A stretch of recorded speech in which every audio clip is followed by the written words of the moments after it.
Hi, my name is Njeri and I'm the founder of the Traveling Wakili, and this is the breakout series by Galc Plus.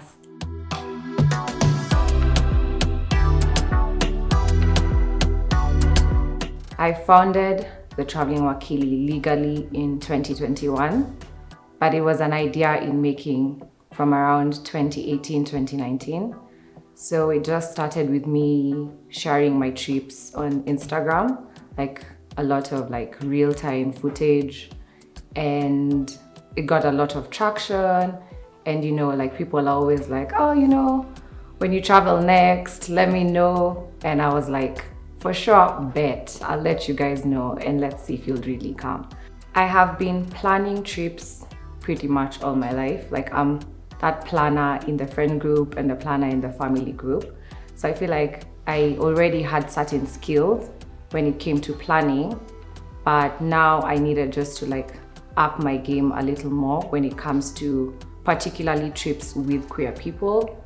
And how I go about doing that is I speak directly to owners of houses or hosts, and once I have already spoken to them and they know that I'm bringing queer people, the onus is on them to ensure that their staff and their cooks and all of that are in charge. So I do not speak directly to staff members. I go straight to the owners of the houses.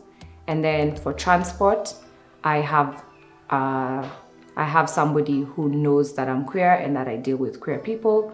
So that's already taken care of.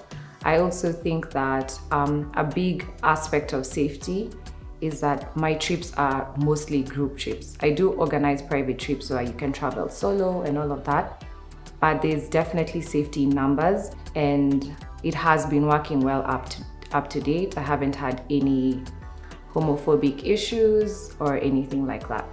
My biggest target is strangers.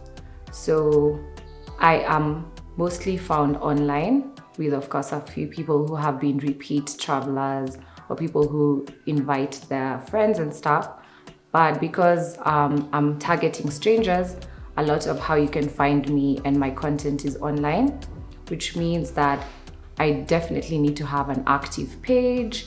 And of course, it works well when people are more comfortable to be recorded and things like that. So some of the few challenges have been within the group, there's people who are comfortable being recorded and there are people who aren't. And one of the things I always say is that you should never feel any pressure to be recorded, because in a group of 10, there'll probably be 5 people who are comfortable and 5 people who aren't. But there has been situations where people comment like, oh, group ya wasichana pekee, or where are the men, and things like that. And I also believe that a big part of my visibility has been a bit problematic. I wouldn't say problematic, but I've had a bit of a challenge tapping into the queer men's network. And I think part of that has been just the visibility that comes with my page. And I generally feel that girls' trips, in quotes, are more acceptable as compared to all men groups. So I'll be having my first out of Kenya trip, which is going to be over New Year's, to Malawi, and I'm really, really excited about that.